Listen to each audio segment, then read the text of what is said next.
Bonjour les amis, c'est Starter, je suis ravi de vous retrouver. Ça faisait un petit moment qu'on ne s'était pas revu pour parler de Formule 1, pour parler d'un Grand Prix.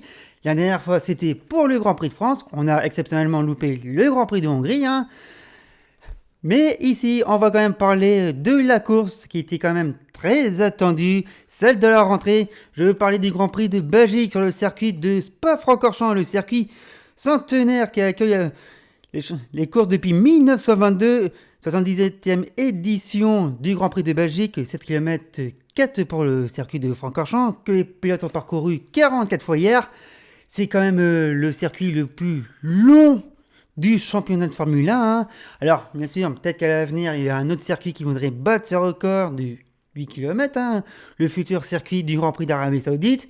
Mais bon, pour l'instant, il n'est pas encore sorti de terre, ni la ville non plus. Enfin, c'est donc la rentrée pour la Formule 1 qui engage la deuxième partie de sa saison, puisqu'on est parti pour une série de 9 Grands Prix, et surtout on est parti pour un triple header qui compose la Belgique, le prochain Grand Prix les Pays-Bas, et juste après l'Italie avec le Monza. Ça va suivre. Et pour revenir donc à Francorchamps, eh bien on retrouve un circuit qui a été rénové. C'était attendu de voir les nouvelles infrastructures du circuit, plus pour le public, avec cette grande tribune qui est au pied du raidillon. Il n'y a que ça pour l'instant qui a été refait à neuf. Bon, il y a aussi les bacs à gravier qui ont été réinstallés sur la piste. Certaines parties ont été resurfacées, dont le raidillon notamment.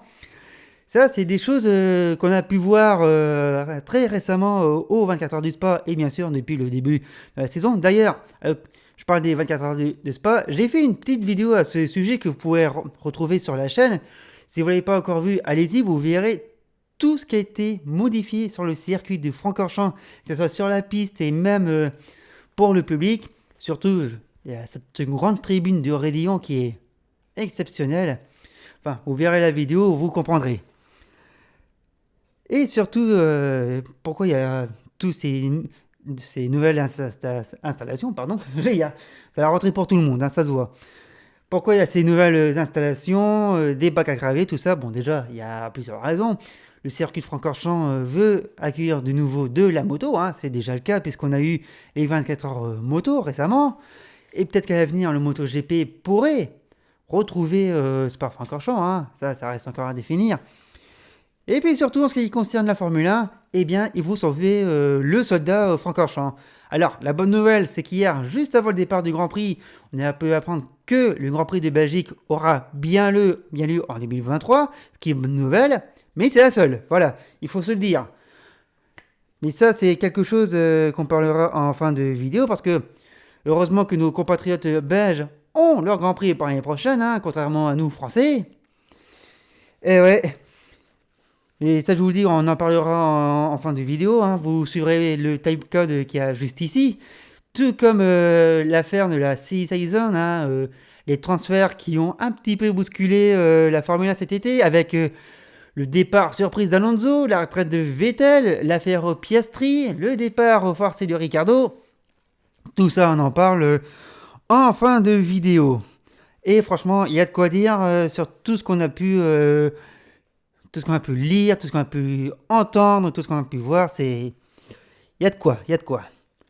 Et puis surtout, parler de Formule 1, donc maintenant, puisqu'on sort quand même de 3 semaines de vacances, après un Grand Prix de Hongrie, où on a encore vu la belle stratégie Ferrari, on a vu une magnifique victoire de Max Verstappen, là aussi c'est clair, mais on va y revenir, on a vu... C'est vrai que le Grand Prix de Hongrie, je n'avais pas revu en entier, mais j'ai pu voir certaines séquences en plus long. C'était quand même assez intéressant comme course. Mais voilà, la Hongrie c'est derrière. Il est temps de parler de ce Grand Prix de Belgique qu'on a vécu donc. Et on va commencer tout de suite avec les qualifications. On y va. Les qualifications, avant de commencer, il faut savoir que la veille, on a appris que plusieurs pilotes étaient pénalisés. Ils étaient au nombre de 7. Hein. Je vous donne dans l'ordre du tiercé. Hein. On avait donc Max Verstappen, Charles Leclerc, Esteban Ocon, non pas Hamilton, pardon, Lando Norris, Guan Yu Zhou, Mick Schumacher, Valtteri Bottas. On savait que ces pilotes allaient être pénalisés et donc se retrouver pour le fond de grille, excepté Valtteri Bottas. Je vous l'expliquerai après. Donc, cette période dépénalisée et des résultats de la qualification qui donnent le meilleur temps pour Max Verstappen sur le circuit ardennais, suivi de Carlos Sainz, deuxième meilleur temps, il devance Sergio Perez et Charles Leclerc, quatrième, cinquième, sixième, on retrouve les Alpines d'Esteban Ocon et de Fernando Alonso, belle performance. Et Lewis Hamilton suit derrière devant George Russell, Alex Albon avec la Williams et Lando Norris sur la McLaren, ça c'est pour le top 10. La deuxième partie du tableau, on retrouve des habitués, comme Daniel Ricciardo, Pierre Gasly, Guan Yu Zhou, Lance Stroll, Mick Schumacher, Sebastian Vettel, Nicolas Latifi, Kevin Magnussen, Yuki Tsunoda et Valtteri Bottas. Tout ça, c'était le résultat d'une séance de qualification un petit peu gâchée par cette histoire de vagues de pénalités. On a eu plus de réserves qu'autre chose, même si tous les pilotes pénalisés ont joué le jeu de la qualification, aller jusqu'au bout. Ça, dessus, on ne va pas leur reprocher. Mais c'est vrai que dans cette séance, on n'a pas eu vraiment de grosses surprises. Enfin, pas de grosses surprises. Si, il y en a quand même un qui nous a fait plaisir à voir. C'est Alex Albon avec sa Williams. C'est vrai que c'est une bonne surprise, 9e temps de la qualification, et très bien placé sur la grille également. Il faut dire que la voiture de l'équipe de Grove avait un setup aérodynamique assez faible, puisque on est sur un circuit de pleine charge, et donc la vitesse de pointe compte énormément, sans oublier bien sûr d'avoir de l'appui dans certains virages assez classiques. Et ici, la Williams était presque à son aise dans un tour du circuit à fond. Il faut dire que avec la montée du Raidillon, avec la descente de la source jusqu'à la montée du Raidillon, la grande ligne droite de Kemmel, ensuite vous avez quand même Pouhon qui se passe à fond pour les plus courageux, et la grande remontée de Blanchimont, c'est carrément pied au plancher, et le setup de la Williams donc avec un aéro assez déchargé, presque comme ça, l'aileron arrière. D'ailleurs, c'était pas les seuls chez Williams, d'autres aussi avaient fait le même réglage. On aurait dit un petit peu configuration Monza.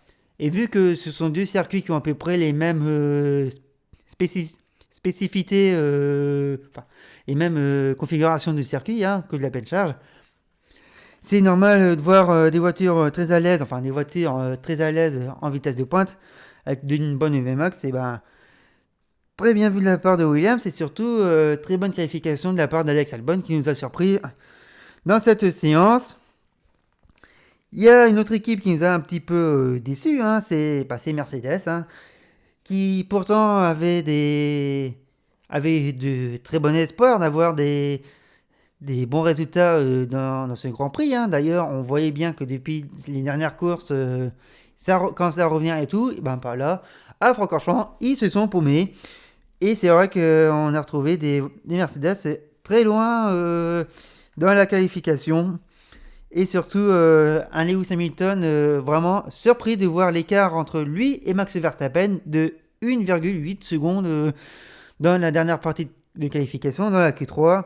Bon, après, la configuration du circuit aide aussi, c'est le plus long circuit. Il y a de la grosse VMAX, tout ça, c'est très rapide. Et donc, meilleur setup pour la Red Bull par rapport à celle de la Mercedes. Et d'ailleurs, ça me fait penser que depuis ce week-end, il y a la nouvelle directive contre le marcinage de la FIA, qui avait fait un peu polémique, tout ça, parce que fallait relever les hauteurs de caisse, tout ça. Si les équipes ne respectent pas, la voiture peut être déclassée. Et bien, cette directive qui, normalement, devait avantager Mercedes, selon les radios paddock, ça les a handicapés, voilà, il faut le dire. Parce que quand même, 1 seconde 8 entre Verstappen meilleur temps et Hamilton 7e temps de la qualification, ça pique. Après, il y a le circuit, la configuration qui joue. Il faut le dire, mais c'est vrai que chez Mercedes, on était un petit peu déçus de la performance du vendredi et même de la qualification du samedi, hein. Bon, pour la course, j'en parlais même pas, hein. Mais voilà, des Mercedes très loin dans cette qualification. Enfin bon, il aurait pu être pire. La Ferrari, par exemple, avec une stratégie pour Carlos Sainz, hein, puisque c'est le seul pilote Ferrari à ne pas être pénalisé dans ce Grand Prix. D'ailleurs, on l'a bien vu, il était très bien placé sur la grille. Et donc, du coup, Charles Leclerc lui servait d'aspirateur pour la Q3, hein. Rôle inversé exceptionnellement par rapport au Grand Prix de France, hein, puisque la dernière fois, au Castellet, c'était Carlos Sainz qui jouait le rôle d'aspirateur pour Charles Leclerc, hein. Ça a très bien marché d'ailleurs, il faut le dire. Et bien là, c'est Ferrari, comme toujours. Ça n'a pas vraiment marché cette stratégie. Bon, voilà, Carlos Sainz n'a pas réussi à faire un meilleur chrono par rapport à sa première tentative en Q3, hein, et puis surtout, il y a un truc que j'ai pas compris au niveau de Leclerc. Oui, on savait qu'il serait pénalisé, tout ça. Mais vu que son objectif était de se classer devant Verstappen, hein, qui n'a pas été le cas, bah, ça déjà, ça n'a pas fonctionné. Et puis surtout, quand vous entendez la radio de Leclerc qui demande c'est quoi les pneus que vous m'avez montés, bah, on peut se poser la question de savoir si Ferrari ne joue pas prolongation dans ses idées foireuses de stratégie, hein. Et bien sûr, c'était le cas. Ils ont pas monté le bon train de pneus pour Leclerc. Ils n'ont même pas monté un autre train de pneus déjà rodé, ou alors carrément un nouveau train de pneus neuf. Ce qui est dommage. Enfin, ce qui est dommage, c'est que Leclerc avait un train de pneus usé pour son premier run, son run unique, hein, puisque son deuxième, c'était juste pour servir de Dyson à Sainz. Et malheureusement, ben, ils n'ont pas monté les bons pneus, des pneus usés, même pas des neufs, et puis ben, résultat, quatrième temps pour Leclerc dans cette qualification, hein, je pensais pas que Ferrari aurait encore fait ce genre de boulette en qualification. En plus, ils savent très bien qu'ils ont un pilote qui peut jouer la gagne et un autre pilote qui doit faire une remontée le lendemain. Ils ont réussi à le faire en France, ça a très bien fonctionné, et puis là, ça n'a pas marché. Je comprends pas comment ils ont réussi à faire ce type d'erreur. En plus, quand on parle du Castellet, on est à peu près dans... Je ne veux pas dire qu'on est à peu près dans le même type de format que Francorchamps, faut pas déconner. Mais on a quand même de longues lignes droites au Castellet, hein, avec celle du départ, le Mistral, même si c'est coupé en deux par la chicane nord. Mais voilà, c'est... Oui, je cherche mes mots sur Ferrari parce que je suis comme tout le monde, je sais pas quoi dire sur eux, ça devient risible, voilà. Et d'ailleurs, ben, on parlait de vitesse de pointe depuis tout à l'heure, bah, la Red Bull, elle file, hein, il faut le dire. Limite, Max Verstappen n'a même pas eu besoin de forcer dans ses qualifications. Et je dirais même, il n'a même pas eu besoin de forcer tout au long du week-end. C'est très fort de ce qu'il nous fait, hein. Enfin, la voiture, elle marche très bien. La voiture marche nickel, le moteur excellent, les pilotes sans commentaire. Et sachant qu'ils vont introduire un nouveau châssis pour Singapour, on a de quoi s'inquiéter. Enfin, la concurrence a de quoi s'inquiéter, hein. Et c'est vrai que ouais, la Red Bull, elle survolait Francorchamps. Pourtant, c'est pas une voiture qui a été faite par Zapata. En plus, c'était là ce week-end Zapata avec son fameux jet où il est dessus. J'ai plus le nom, mais limite, je me demande si c'était pas lui au volant. Bah, vu que la voiture survolait le circuit, hein. Sinon, dans sa qualification, il y a quand même une bonne chose à noter, hein, malgré qu'il y ait des pénalités. C'est la bonne qualification des Alpines, hein. 5e et 6e, sachant que Alpine est en lutte par rapport à McLaren, hein. Bon, bah, on voit que Norris 10e et Ricciardo 11e, ça prend quand même de sérieuses options dans l'équipe normande. D'ailleurs, on en reparlera d'Alpine par la suite. Mais voilà, c'est dans ces qualifications qui étaient un petit peu décevantes. Mais bon, voilà, je l'ai dit, il y a une vague de pénalités. D'ailleurs, la grille, elle va s'afficher, hein. La voici. Donc, c'est Carlos Sainz qui hérite de la pole position, la deuxième officiellement en carrière, hein. Perez deuxième sur sa grille. On retrouve donc un Max Verstappen 14e, normalement suivi d'un Charles Leclerc 15e. Vous verrez que les deux pilotes vont gagner une position. Ça, on va l'évoquer juste après, il n'y a pas de souci. On a aussi Yuki Tsunoda qui, le dimanche matin, on a appris qu'il partait depuis des stands. Voilà, attendez, je dis peut-être une bêtise sur Leclerc et Verstappen. Est-ce que j'ai eu le temps de corriger mon texte? Je ne sais plus. Enfin, vous avez vu que... Enfin, je vous expliquerai, encore une fois. Et on a aussi un Valtteri Bottas qui a été pénalisé, mais lui n'a pas été touché par les relégations en fond de grille. C'est un peu, d'ailleurs, c'est quand même incroyable de savoir que des pilotes se prennent des pénalités, mais ne sont pas touchés par le fond de grille comme a été Verstappen, Leclerc, Ocon, compagnie. C'est fort en fait. Il se passe que Verstappen, Leclerc et consorts ont eu des pénalités en même temps. Enfin, on fait des annonces de pénalités ensemble. Donc, techniquement, ça a été fond de grille direct, alors que Valtteri Bottas, il avait d'avoir une pénalité. Et la deuxième est venue juste derrière, mais n'a pas été reléguée au fond de grille. Ouais, il y a vraiment une façon de lire un règlement à la FIA. Bon, enfin, dans le passé, ils ont fait pire. Ce que je vous propose, c'est de passer au Grand Prix, le résultat de tout ce qu'on a vu. Et franchement, ça a été très rapide. Comme le vainqueur, on y va. Le Grand Prix de Belgique à Francorchamps donc a vu la victoire de Max Super Max. Nouvelle victoire pour le pilote Red Bull devant Sergio Pérez. Doublé Red Bull à nouveau, le 4e dans la saison. Carlos Sainz complète le podium avec la 3e position. Suivi derrière ensuite George Russell devant Fernando Alonso, suivi de Charles Leclerc. On va y revenir.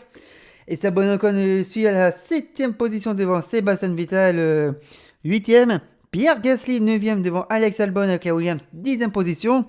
Le meilleur tour en course est pour Max Verstappen.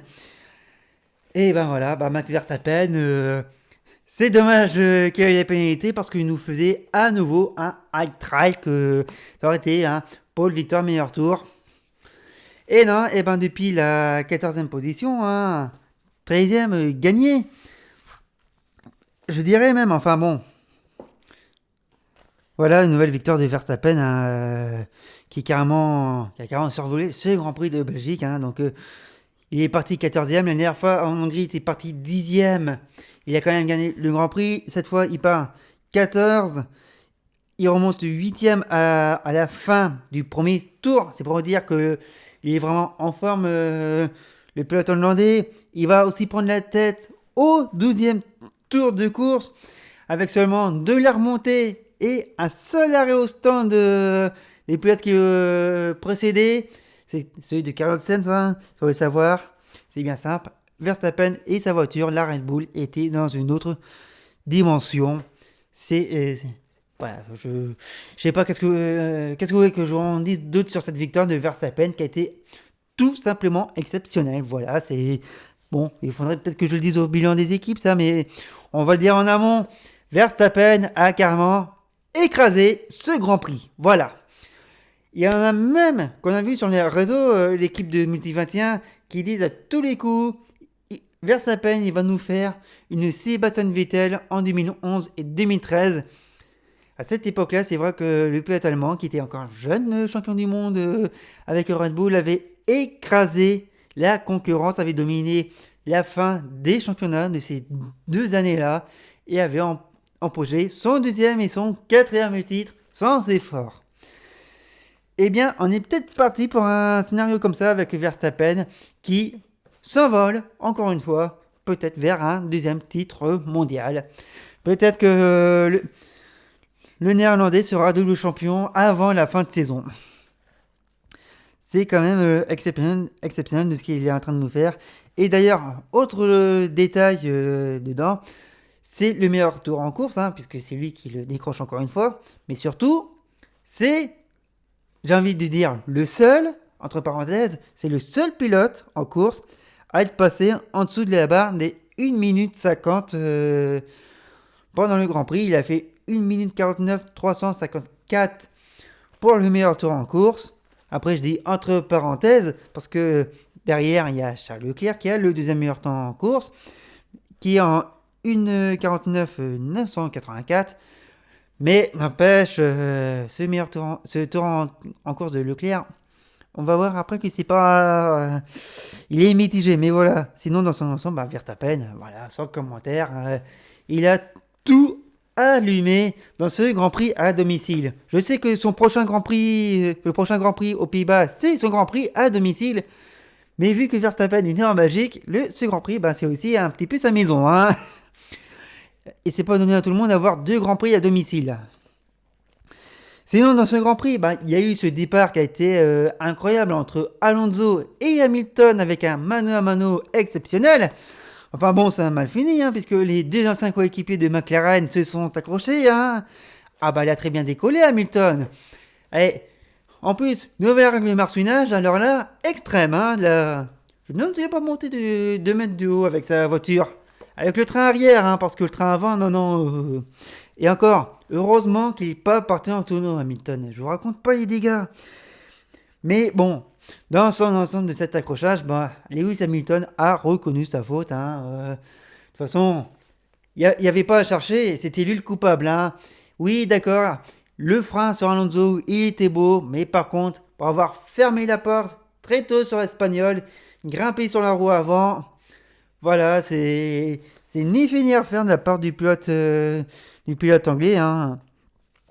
Et d'ailleurs, Fernando Alonso n'a pas mâché ses mots en ce qui concerne l'anglais. Hein. Il a traité d'idiot, hein, autant le dire. Hein. Et surtout, il a mis une petite pique en lui disant qu'il ne sait piloter que quand il est devant. Ouais, ça fait mal. Mais bon, c'est du Alonso dans le texte. Hein, c'est... Par contre, il y a un truc que je comprends pas. C'est que là, par contre, j'ai... Bon, Hamilton, ok, il a été fautif et tout ça. Il l'a même reconnu au micro des journalistes et tout. Hein. De toute façon, il n'avait pas cherché. Hein. C'était vraiment sa faute, Hamilton. Mais il y a un truc que je comprends pas. Pourquoi les supporters d'Hamilton, sur les réseaux sociaux, doivent défoncer tous les supporters d'Alonso? Bon, supporter d'Alonso, quand il fait une connerie, je le dis. Quand il fait pas de connerie, je le dis pas par contre. Mais voilà, ok, Hamilton, il a fait une connerie, Hamilton a reconnu sa faute, voilà, c'est bon, fin du débat. C'est pas parce qu'on est supporter d'Alonso qu'on doit se faire défoncer la gueule sur les réseaux par des pseudo-fans d'Hamilton. C'est même pas des fans d'Hamilton, c'est des connards ces mecs-là. Pas à peine d'insulter un mec derrière un réseau, hein. Sinon, moi, je peux vous présenter Robert de la police, hein, fortiori. Enfin bon, voilà, Hamilton a fait le con, il reconnaît sa faute. Point barre, fin du débat. Mais bon, il aurait pu se garer ailleurs quand même. Bon, c'est vrai que sa voiture a pas aimé le rebond et surtout l'atterrissage. D'ailleurs, il est peut-être possible que Hamilton ait perdu un moteur neuf dans l'histoire. Ah bah ça oui, hein. C'est vrai qu'une Formule 1 déjà, c'est pas fait pour bondir et surtout c'est pas fait pour atterrir violemment sur le sol. Et du coup, pas de chance pour Hamilton, moteur neuf, il est peut-être déjà parti pour la casse. Et puis surtout, comme je disais, oui, il était mal garé, puisqu'il s'est garé carrément à Blanchimont. Hein. Pourtant, c'est comme au circuit de Reims-Gueux. Ah oui, ça, d'ailleurs, c'est un scandale. Hein. C'est interdit de se garer. Hein. Et il y a un moment, on a eu aussi une safety car. Bon, déjà, il fallait bien sortir la voiture d'Hamilton. Mais il fallait aussi sortir une autre voiture. Alors oui, je sais, j'ai porté le maillot, mais c'est pour la forme. Il fallait sortir la voiture de Valtteri Bottas tanké dans les graviers à la sortie des combes. Alors bon, on va pas tourner autour du pot, voilà. Bottas dans les graviers à cause d'une bourde de Latifi. Hein. C'est vrai que vu qu'ils ont rajouté des graviers au niveau des combes, de Kemmel, compagnie, tout ça. Bon voilà, Latifi il est allé trop large à la sortie des combes. Il est parti en tête à queue. Il y a Ocon qui a failli se faire emporter. Et Bottas qui a essayé d'éviter. À peine touché. Et on voit le Finlandais et son Alfa Romeo carrément dans les graviers tanké. Et bon anniversaire Bottas. Et en plus, il y a une chose qui est un peu rageante dans l'histoire de la sortie de Bottas. C'est que là où l'Alfa Romeo s'est retrouvé un petit peu tanké, Déjà, c'est dans un bac de gravier existant à la sortie du virage des Combes, mais en plus, avec les nouvelles normes moto que Francorchamps respecte, ce bac a été rallongé. C'est pour vous dire un petit peu l'ironie, enfin. Bon, dans tous les cas, Bottas serait retrouvé bloqué dans les graviers. Mais voilà. Donc, sorti de la voiture de sécurité, histoire un petit peu de calmer tout le monde. Le temps d'évacuer les voitures, hein, que ce soit celle de Bottas, que ce soit celle d'Hamilton. Et aussi un peu de calmer les ardeurs. C'est vrai que certains avaient un peu besoin de se calmer. Tiens, d'ailleurs, il y a un truc à noter aussi, il n'y a personne qui s'est sorti au premier virage. Parce que dans le passé, bah, tout le monde allait allègrement à l'extérieur après la source, parce que voilà, vous aviez carrément 10 mètres d'asphalte avant les murs de pneus, tout le monde pouvait sortir comme si de rien n'était. Maintenant, il y a du gravier, personne n'a joué, n'a joué avec le feu. Et dans le passé, il y avait un mur à cet endroit. Ah oui, il y avait d'un côté le mur des Stones, hein, sortie des Stones, et de l'autre côté, vous aviez un autre mur. Et au milieu, vous aviez la piste. Avec la refonte du circuit en 2007, bah, le mur qu'il y avait côté tribune, bah, il a été carrément reculé, hein, et on avait carrément le dégagement asphalte, et 2022, on a du gravier. Et ce qui est bien, c'est que personne bah, on a abusé du premier virage. Et je vais vous dire, tant mieux. Ça aurait été marrant de voir une voiture tanker dans le premier virage. Enfin, bon, ça aurait été marrant. Ça dépend pour qui. Moi, je dis, tant que c'est pas Verstappen tanker, hein, ou Stroll, ou Latifi, ou le pilote que vous voulez, hein. Mais voilà. Mais par contre, il y a aussi une chose, et d'ailleurs, je regrette qu'il n'a pas été élu pilote du jour. Enfin, on en reparlera après. Il y a un truc qu'on a vu dans ce Grand Prix, quand même.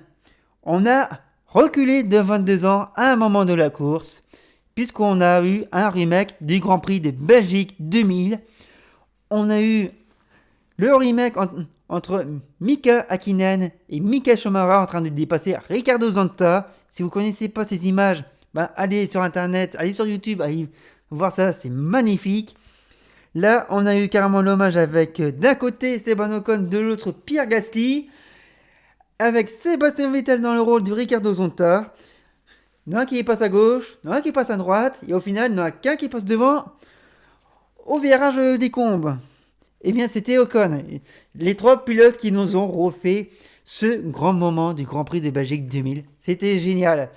Mais en 2000, c'était Hakkinen qui passait à l'intérieur. 2022, c'est Ocon qui passe à l'extérieur. Franchement, c'était le meilleur moment de ce Grand Prix. Franchement, génial. Mais vraiment, mais je vais vous dire, il y a des images comme ça fait parler, et c'est aussi à encadrer en photo, parce que franchement, c'était génial. Le meilleur moment de ce Grand Prix, on le dit, on le répète. Et d'ailleurs, Esteban Ocon nous a aussi régalé avec d'autres dépassements dans ce Grand Prix, et rien que pour ça, il aurait pu être élu pilote du jour. Vraiment. Et on a gardé le meilleur pour la fin dans ce Grand Prix, hein. Mais oui, je parle du Ferrari, quelle question. Et à nouveau de Charles Leclerc. Ah, décidément, il n'a pas de chance, hein, parce que... Bon, déjà, pendant la période de safety car, il a dû... Pardon, il a dû faire un arrêt forcé, parce qu'il voyait qu'il y avait un truc qui fumait au niveau de ses pneus, tout ça. Et effectivement, il y a un truc qui fumait, une écope de frein, bouchée par Ateroff. Je n'invente pas, il y a un Ateroff qui est venu se bloquer dans son écope de frein. Du coup, ça a bouché l'écope de frein. Le disque de frein a surchauffé, vu qu'il n'était pas refroidi comme il faut. Ça a commencé à fumer. Après, ça, c'est tout con, le truc du tir-off bloqué dans les copes de frein. Ça arrive tout le temps en Grand Prix. C'est un peu dommage d'ailleurs qu'il n'y ait pas de directive de la part de la direction de course pour dire aux pilotes bon, vous enlevez le tir-off sur votre casque, d'accord, par contre, vous le gardez dans le baquet. Hein. Faites quelque chose, vous balancez pas comme ça. La preuve, ça peut créer des abandons. Leclerc n'était pas loin. Ça s'est déjà vu dans le passé. Enfin bon, si avec l'histoire du tir-off qui apparemment aurait appartenu un certain Verstappen. C'est avec ça pour avoir embêté la course de Leclerc. Allez, ça passe encore. Mais non. Fin de course, il fait un troisième arrêt. On lui monte des pneus soft pour qu'il aille chercher le meilleur tour en course. Déjà, il était pas chaud. En plus, il a dit à la radio avec son équipe, ils ont dit, vous êtes sûr parce que moi je tenterai pas le coup, hein. Ah, mais vas-y, on rentre, ça va être génial. On va quand même essayer d'aller chercher le meilleur tour, essayer de retirer un point. Bon, d'accord. Bon. Il rentre, il monte les pneus soft, il ressort des stands, il ressort derrière Alonso, mais quand je vous dis derrière, c'est au cul de l'Alpine, il ressort vraiment derrière Alonso, il essaie de se dédoubler, il se dédouble, il rate le meilleur tour en course de 6 dixièmes, et c'est pas fini parce que il est sous enquête pour excès de vitesse dans les stands pour 1 km/h en plus. Il se prend 5 secondes de pénalité. Il perd une position au lieu de terminer 5ème, il termine 6ème derrière Alonso. Il apprend aussi qu'il perd la 2ème place du championnat constructeur. Il est 3ème et il apprend tout ça par Canal+. What the fuck? Honnêtement, tu me dis ça, je prends une fenêtre, enfin, je trouve une fenêtre, le lourd, ciao. Oh la vache, le moment le plus what the fuck de la course, c'est qu'à de le dire. Franchement, bon, ok, je comprends l'idée d'aller chercher le dernier tour en course, le meilleur tour en course. À la toute fin, je comprends l'idée. Mais quand tu vois que tu peux renvoyer ton pilote derrière un autre qui a en plus attaqué, parce que Alonso c'est quand même pas, c'est pas n'importe quel client non plus, que non seulement il se retrouve bloqué derrière, qui en plus ton pilote se prend un excès de vitesse, la fatigue chez Ferrari, je vous jure. C'est d'ailleurs, je sais même pas pourquoi j'ai une casquette rouge. Enfin, si, j'ai la casquette rouge pour clin d'œil à Niki Lauda. Et j'espère que c'est pas pour les stratégies Ferrari. Rassurez-moi. Enfin bon. Que voulez-vous que je vous dise? Donc, on passe du temps sur un Grand Prix. Enfin, Ferrari fera pas de la merde aussi, hein. Faut dire. Mais voilà pour parler de ce Grand Prix de Belgique et de la fatigue Ferrari, hein. De toute façon, on va y revenir parce qu'on va quand même évoquer le bilan des équipes, hein. On va commencer par Red Bull. Il n'y a rien à dire sur le bilan Red Bull, puisqu'on a quand même un Verstappen dans une autre dimension, hein. S'il avait passé la pénalité, c'était le high track complet, pardon. On a aussi un Checo Pérez de retour au plus haut, hein. Les vacances lui ont fait du bien. Il se retrouve deuxième dans ce Grand Prix, hein. Alors c'est un peu dommage qu'il ait raté son départ, mais deuxième au final c'est quand même bien. Et surtout, nouveau doublé pour Red Bull dans cette saison, le quatrième quand même, hein. C'est à noter. Voilà, Red Bull qui a survolé tous les débats, il n'y a rien à dire. Il y a beaucoup de choses à dire sur Ferrari. Enfin bon, Ferrari en retrait complet, hein. C'est pas Mercedes, mais voilà, il faut se dire qu'ils sont pris encore un bouillon, l'équipe italienne. Bon déjà, on a la poste de Leclerc, hein. Je viens juste de l'évoquer, vraiment, c'est ni fait ni à refaire de ce qui s'est passé. Et je sais même pas comment les supporters de la Scuderia peuvent s'infliger ça, très honnêtement. Je sais pas comment vous faites les mecs. Mais vous devez vraiment avoir un très bon psychologue, rien que pour ça. La seule chose que je peux noter, c'est quand même le podium de Carlos Sainz, hein, qui a sauvé de ce qui peut être encore sauvable chez Ferrari. Mais voilà, s'il y avait encore une chose à sauver chez Ferrari, c'est peut-être la cantine. C'est peut-être la seule chose, voilà. Sinon, le reste, c'est à bazarder. On continue ce bilan, tiens, on va passer à Mercedes qui, un peu comme Ferrari, était loin en performance dans ce Grand Prix, hein, il faut le dire, hein, on l'a évoqué avec Hamilton qui était un peu surpris de son écart en qualification, hein. De toute façon, le pilote anglais n'a pas vu l'arrivée de ce Grand Prix, hein, il n'a même pas passé le premier tour, ce qui est un peu dommage. D'ailleurs, c'était encore le dernier pilote à ne pas avoir abandonné dans cette saison. Voilà, c'est fait. La seule chose à noter, c'est George Russell qui a quand même fait une course assez correct, hein. Ouais, bon, il termine encore au pied du podium. Mais il y a un peu de frustration quand même chez Mercedes. Ils n'ont pas compris de ce qui s'est passé. Un peu dans les contre-performances. L'ingénierie ne comprend pas pourquoi ils sont si loin en performance. Bah, nous non plus. Hein, bah, c'est pas grave. Hein, vous rattraperez au prochain Grand Prix. On continue ce bilan. Hein. Bah tiens, on va passer avec Alpine. Hein, comme ça, Alpine. Franchement, belle course de l'équipe française. Ça fait plaisir à voir. Bon, on a Alonso qui est solide, hein, comme sa voiture. Là-dessus, il n'y a rien à dire. Et surtout, la belle remontée d'Esteban Ocon, hein, qui remonte 7ème dans ce Grand Prix. Franchement, c'était incroyable de ce qu'il nous a fait dans la course. Hein, je vous l'ai dit tout à l'heure. Non seulement ce revival de Spa 2000, les très beaux dépassements qu'il nous a fait dans ce Grand Prix, surtout au bus stop sur Ricardo et peut-être sur Tsunoda, je crois, de mémoire. Franchement, très belle course pour lui, Normand. Et comme je vous le dis, il aurait pu être élu pilote du jour dans ce Grand Prix de Belgique. Et surtout, très belle opération d'Alpine hein, dans ce championnat. On verra après les classements, vous allez comprendre. La suite de ce bilan, puisqu'on continue avec McLaren. Complètement loupé ce Grand Prix pour l'équipe de Woking. Il faut le dire, ils étaient nulle part dans ce Grand Prix. Bon, déjà, on a eu Ricciardo, mauvaise stratégie pour l'Australien, ce qui est dommage, puisque en plus, il était très bien qualifié. Il avait une bonne position sur un grille, mais malheureusement, on l'a plus revu derrière, ce qui est dommage. Et puis, du côté de Lando Norris, il n'y a pas de mieux, hein, il n'était pas dans une grande forme, le pilote anglais. Enfin bon, le bilan de McLaren n'est pas vraiment terrible, c'est un peu une déception ce week-end. Ça commence à lâcher un peu le lest. Hein. On va continuer avec Alfa Romeo. Bon, Alfa Romeo, c'est pas excellent non plus, hein, puisque Valtteri Bottas s'est fait dégager au deuxième tour contre son gré. Hein. Tu parles d'un cadeau d'anniversaire. Quant à Guanyu Zhou, un petit peu transparent dans ce Grand Prix, hein. Il a été comme certains pris dans le piège du train DRS. Hein, donc, pas de remontée particulière dans le classement. Hein. 14e qu'il a terminé, c'est un peu dommage pour lui. Mais voilà, Alfa Romeo qui marque un petit peu le pas sur cette deuxième partie de course et surtout depuis quelques grands prix surtout. Hein.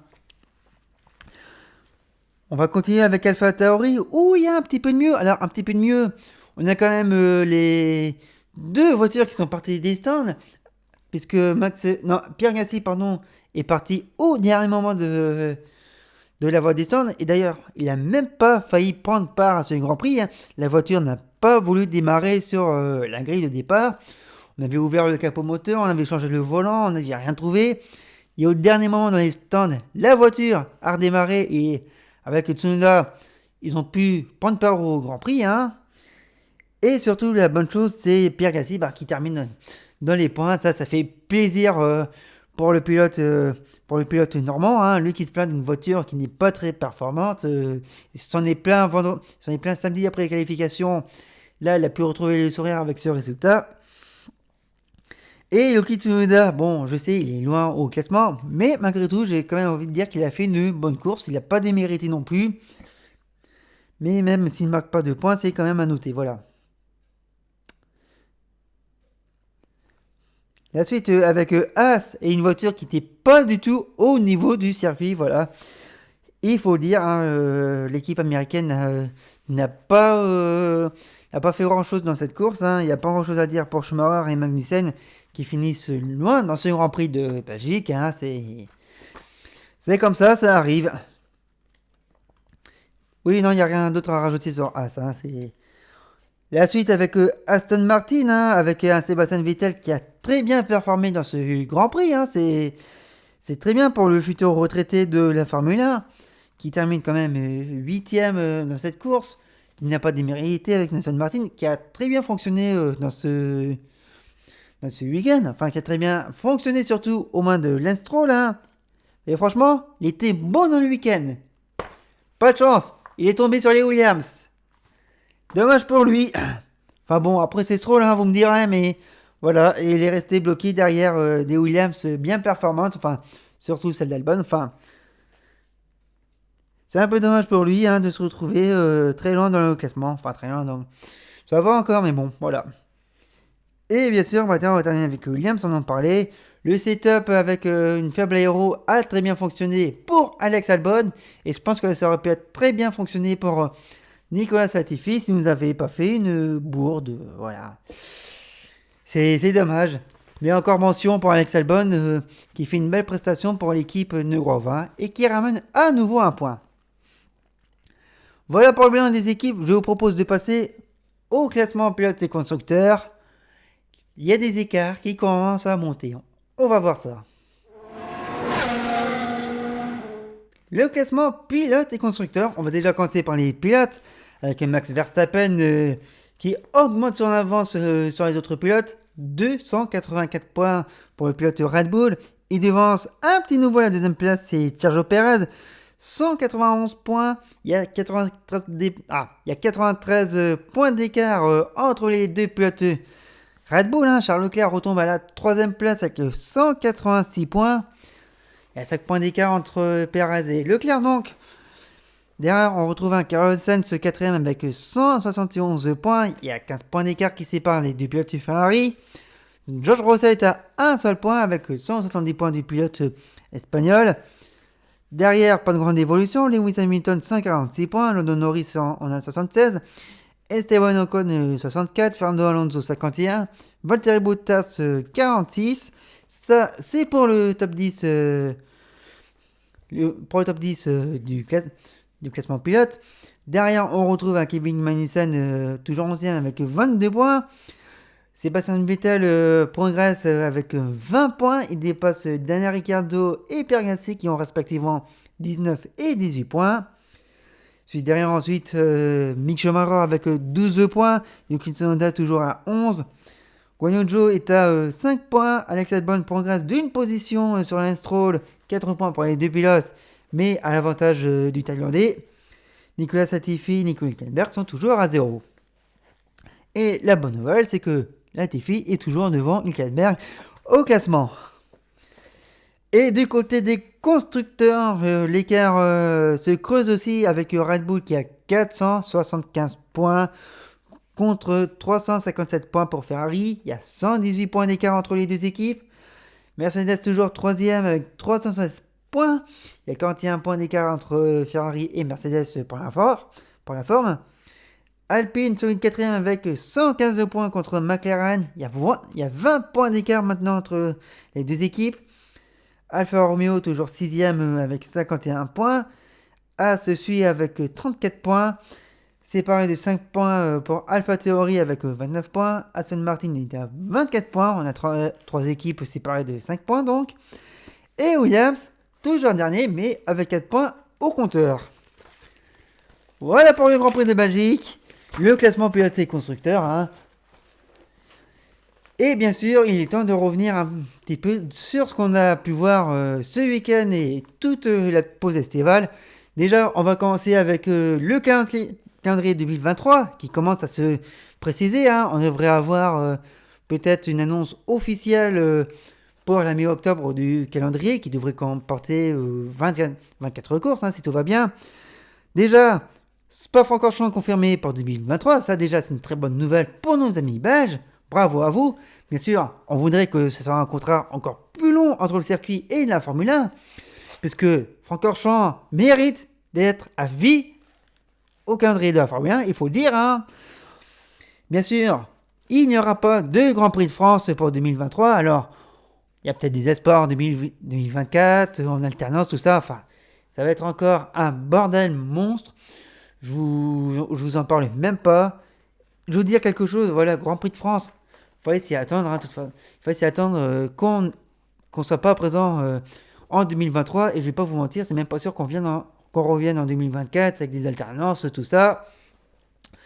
Si on n'a pas, pour le Grand Prix de France, un vrai sponsor titre, une société française qui est prête à sortir le chéquier pour dire voilà, je paye l'engagement du Grand Prix de France, on ne reverra jamais la Formule 1 dans l'Hexagone. Autant être clair et net.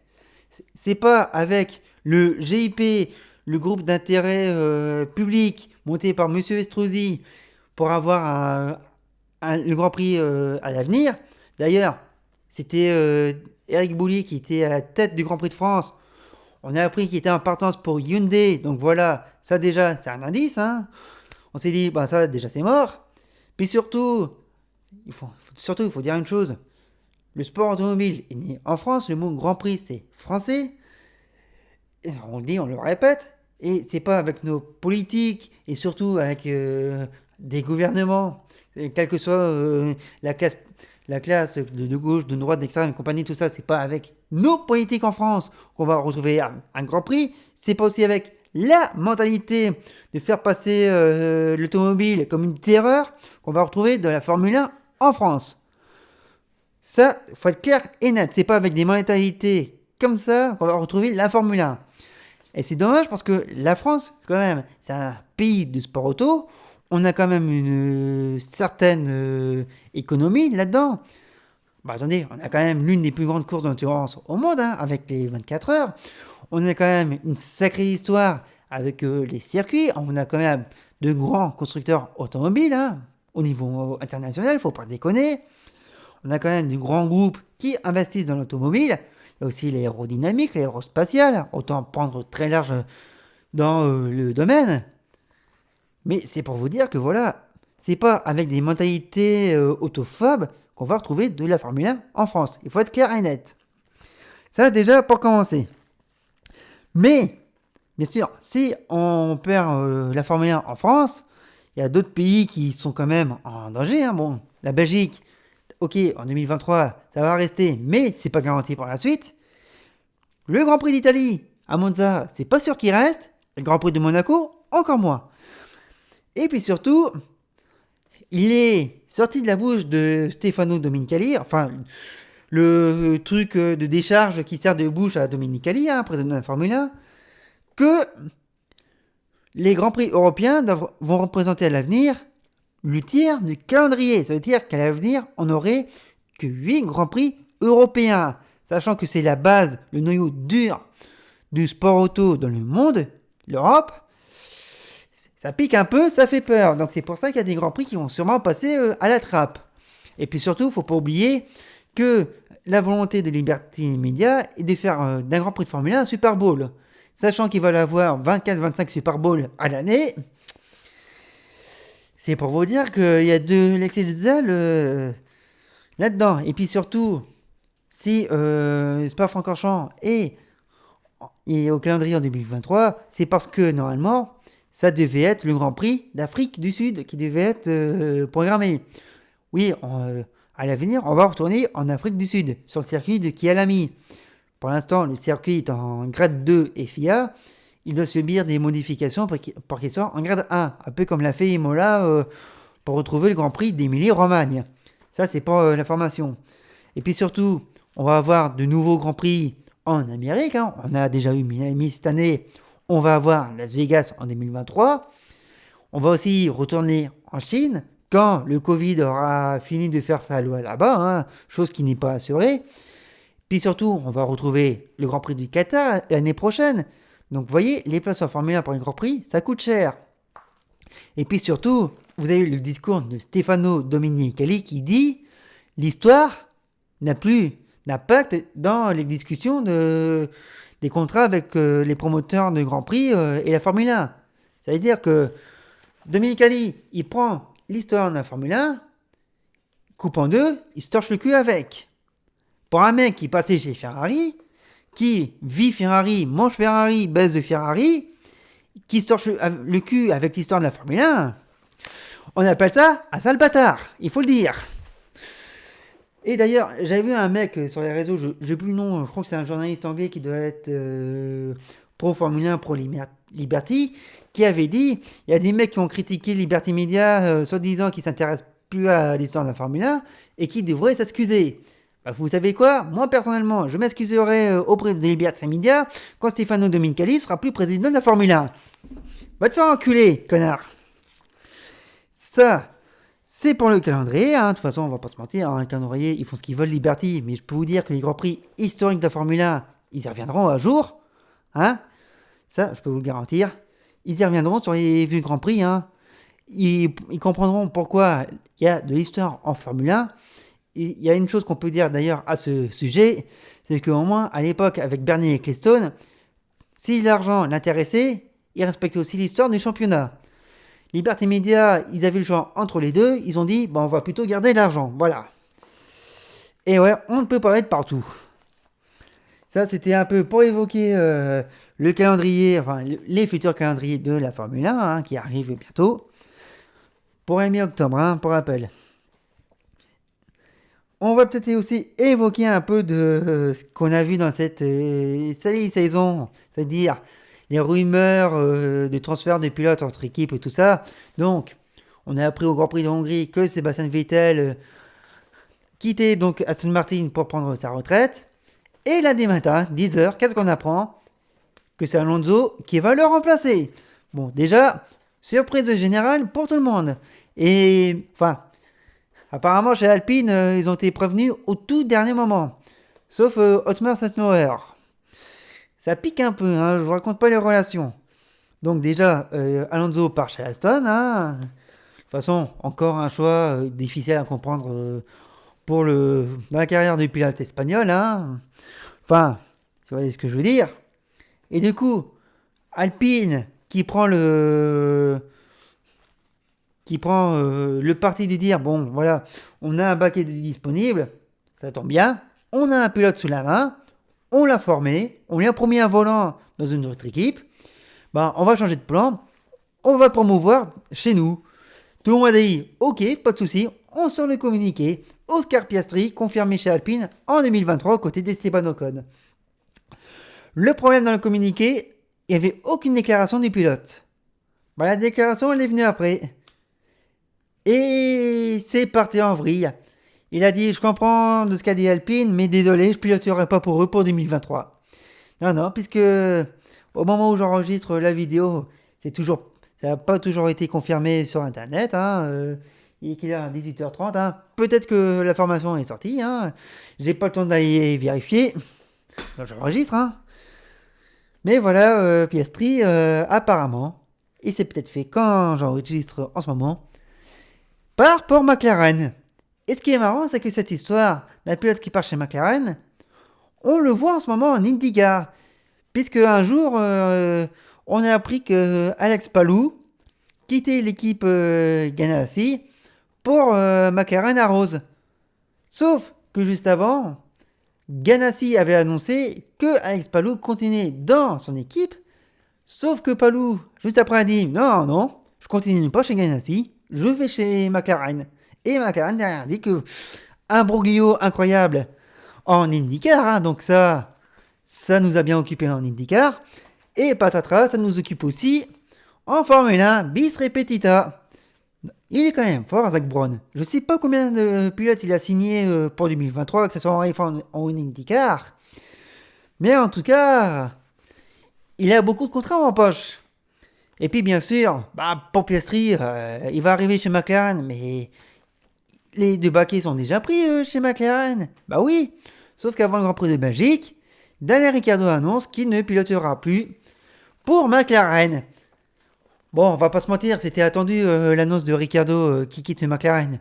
Et franchement, ça nous a pas surpris, mais ça nous a attristé de voir que celui qui a remporté le Grand Prix d'Italie 2021 avec McLaren quitte l'équipe.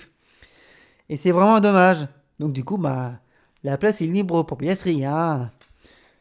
Bref, Ricciardo écarté de McLaren. Baquet libre également pour l'équipe de Woking. Comme je vous le disais, Piastri va peut-être aller chez eux. Mais du coup, il y a aussi la question de savoir qui irait dans la deuxième Alpine. Parce que l'affaire n'est pas réglée non plus. Alors, il y a des noms qui circulent. En premier, il y a Mick Schumacher, qui en plus aurait la préférence d'Esteban Ocon, puisque les deux pilotes sont amis. Apparemment, le pilote allemand qui commence à montrer quelque chose chez Haas, apparemment aurait la préférence d'Alpine. Enfin, déjà la préférence d'Ocon, mais après, est-ce qu'elle a la préférence d'Alpine? On sait que pendant les vacances, on a vu que Mick Schumacher a suivi le grand patron d'Alpine, à savoir Laurent Rossi, qu'on n'a pas entendu au sujet d'ailleurs. Ça, après, on peut dire ce qu'on veut quand on voit un truc, hein. Sinon, un autre candidat, bien sûr, il y a Daniel Ricciardo qui pourrait retrouver Alpine, enfin qui pourrait retrouver quand c'était l'équipe Renault. D'ailleurs, pour rappel, Ricciardo a quitté à l'époque Renault pour McLaren en bon terme. Il les a pas trahis. Voilà, il faut dire les mots. Il était voir son équipe, il a dit bon voilà, il y a une opportunité d'aller chez McLaren, je vais l'accepter, je vais malheureusement vous quitter. Voilà, ils sont quittés en bon terme, et d'ailleurs, c'est grâce à Ricciardo si Renault a pu refaire des podiums. Faut pas l'oublier. Bien sûr, on peut rajouter dedans le nom d'Oscar Piastri, hein, parce que si les instances juridiques qui jugent l'affaire du contrat de Piastri disent que non, Piastri, il a un contrat avec Alpine, c'est celui-là qu'il doit respecter. Peut-être qu'on verrait l'Australien chez Alpine, hein, qui sait. Et il y a un autre nom. Alors lui, on l'avait oublié, on l'avait mis de côté parce que il était officiellement dans son équipe pour 2023, hein, il était bloqué. Et puis finalement, il peine débloquer. Et oui, je parlais de Pierre Gasly. Pourtant, très tôt dans la saison, on a vu que Pierre Gasly continuait chez AlphaTauri pour 2023. Ou, dans d'autres termes, que Helmut Marko veut pas lâcher Gasly et dire non, tu restes chez nous, tu restes chez AlphaTauri en 2023, tu n'iras pas voir ailleurs. Voilà. Mais les radios paddock vont bon train à Francorchamps, puisque apparemment l'avocat de Gasly était aussi présent dans le paddock. Et puis surtout chez AlphaTauri, enfin surtout chez Helmut Marko, on a vu d'un bon oeil, hein, le seul qui reste, je sais pas si c'est gauche ou droite, mais on a vu d'un bon oeil avoir un pilote américain chez AlphaTauri, un certain Colton Herta. Oui, le pilote Andretti qui lorgne un peu sur la Formule 1 avec le projet Andretti F1. Il a fait des tests avec McLaren au Portugal. Eh bien, il pourrait peut-être arriver en Formule 1 2023 chez AlphaTauri.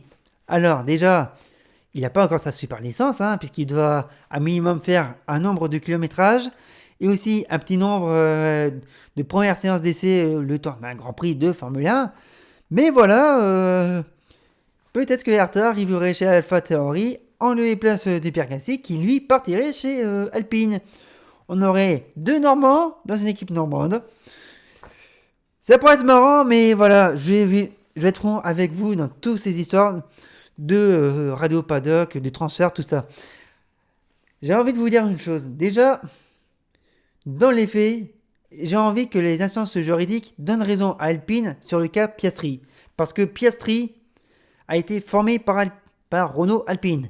Le constructeur a engagé de l'argent dans Piastri. Il a payé ses saisons. Il l'a formé. Ils lui ont fait du roulage, du simulateur. Ils ont vraiment investi en Piastri. Et au final, il lui propose un volant, un peu forcé, je suis d'accord. Et Piastri leur dirait merde.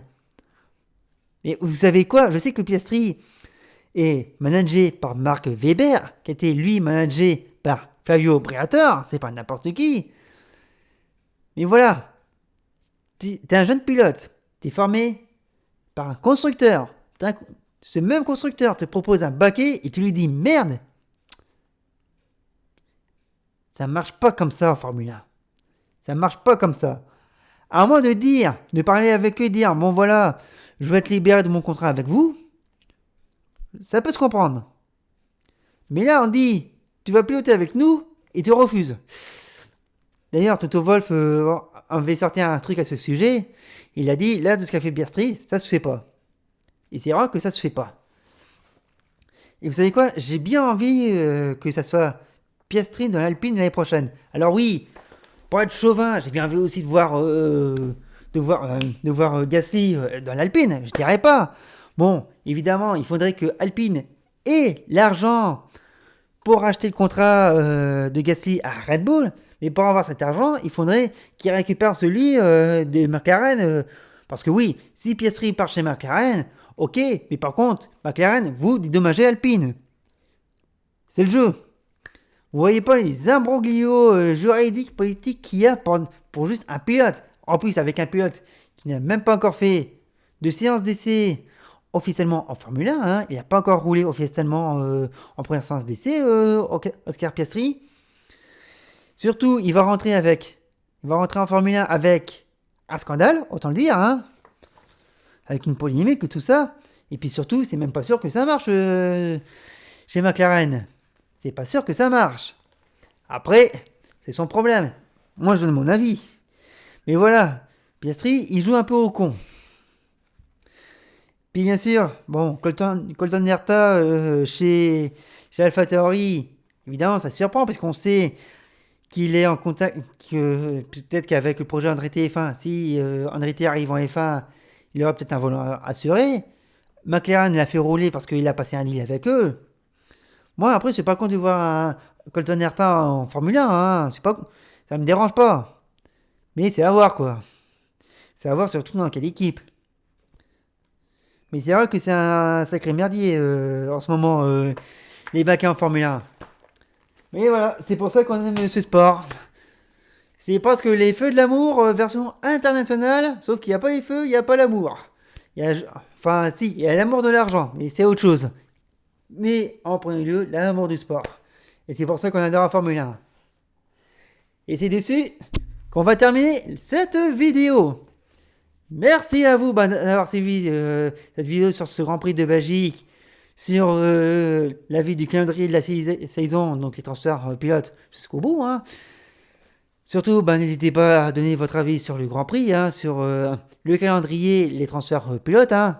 Ça serait génial de savoir de ce que vous pensez. On va se retrouver très vite, bien sûr, puisque on entame, comme je vous l'ai dit, un tripider, puisqu'on va enchaîner très vite avec le Grand Prix des Pays-Bas et le Grand Prix d'Italie. Bon, Grand Prix d'Italie, je vous l'annonce, je n'en parlerai pas. Hein. Je ne le verrai pas dans de meilleures conditions, donc je ne pourrai pas vous faire un débrief correct à ce sujet. Mais voilà, en tout cas, ça m'a fait plaisir de vous avoir retrouvé en vidéo pour parler de Formule 1. Merci à vous, bravo, et à bientôt.